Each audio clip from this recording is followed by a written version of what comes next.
মহাপুৰুষ শ্ৰী শ্ৰী মাধৱদেৱ স্থাপিত ঢেকীয়াখোৱা বৰনামঘৰত ১৭ আগষ্ট সন্ধ্যা ৮ বজাৰ পৰা চাৰিপোহনীয়া যি মাহজোৰা পালনাম মহোৎসৱ অনুষ্ঠিত হৈছে।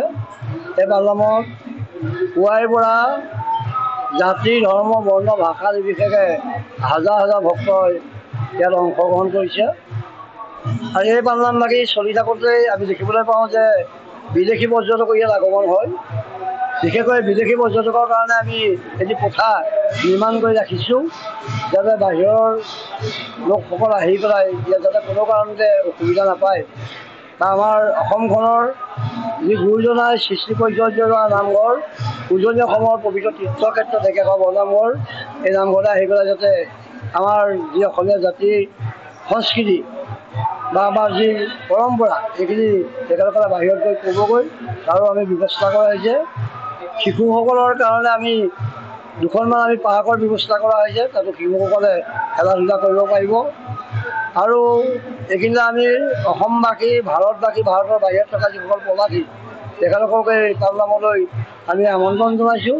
আৰু যিসকল আহিব পৰা নাই তেখেতসকলকো আমি গুৰুজনৰ যি অক্ষয় বন্তি, এই বন্তি নভাৰ পৰা আমি আশীৰ্বাদ প্ৰদান কৰিছোঁ।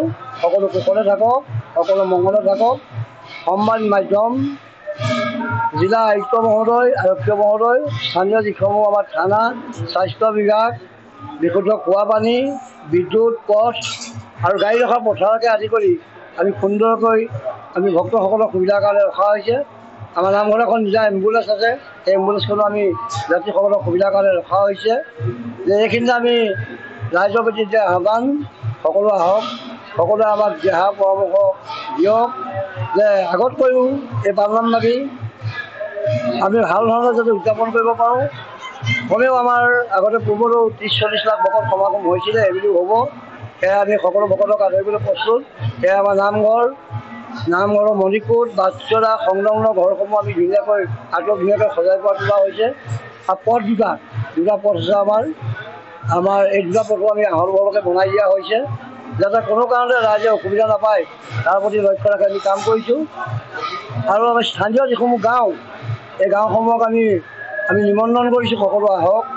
যে ঢেকীয়াখোৱাত এই বৰনামঘৰ প্ৰতিষ্ঠিত, যদিও এই নামঘৰ সমগ্ৰ ৰাইজৰ নামঘৰ, সেয়া সকলো আহিবলৈ আমাক সহায় সহযোগ কৰি পেলাই পালনাম ভাগি উদযাপন কৰাৰ ক্ষেত্ৰত আমাক সহায় কৰক।